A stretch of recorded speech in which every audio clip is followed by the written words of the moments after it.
इतवां खे आगाह कयूं पिया। कराची पुलिस ऑफिस ते हमले में शहीद थियल ॿिनि अहलकारनि जी जनाज़े नमाज़ अदा कई वई आहे। जी नाज़रीन, अवां खे अपडेट दे रहे आहियूं। जनाज़े नमाज में वॾे वज़ीर, chief secretary IG Sindh, DG rangers, additional IG जी शिरकत कई वई आहे। भेरो ॿीहर अवां सां अहम ख़बर शेयर करे रहिया आहियूं।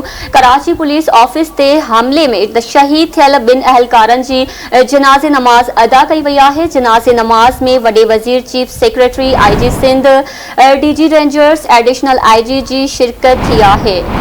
कराची पुलिस ऑफिस ते हमले में शहीद थियल ॿिनि अहलकारनि जी जनाज़े नमाज़ अदा कई वई आहे। जनाज़े नमाज में वॾे वज़ीर, chief secretary IG Sindh, DG rangers, additional IG शिरकत कई आहे। हिकु भेरो ॿीहर अवां खे आगाह कयूं पिया। अहम ख़बर आहे, कराची पुलिस ऑफिस ते हमले में शहीद थियल ॿिनि अहलकारनि जी जनाज़े नमाज अदा कई वई आहे। जनाज़े नमाज में वॾे वज़ीर, chief secretary IG Sindh, DG rangers, additional IG शिरकत कई आहे।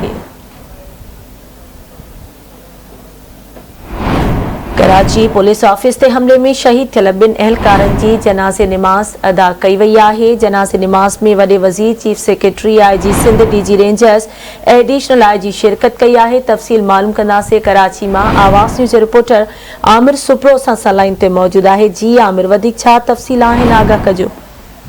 हाँ जी बिल्कुल गज़ाला, कराची पुलिस ऑफिस में हमले में शहीद थियल ॿिनि अहलकारनि जी जनाज़े नमाज अदा कई वई आहे, जंहिंमें वॾो वज़ीर जेको आहे Syed Murad Ali Shah, chief secretary Sindh, IG Sindh, DG rangers, additional IG पिणु शिरकत कई आहे। वॾे तादाद में जेके पुलिस ऑफिसर आहिनि उहे बि जनाज़े नमाज में शरीक थिया आहिनि।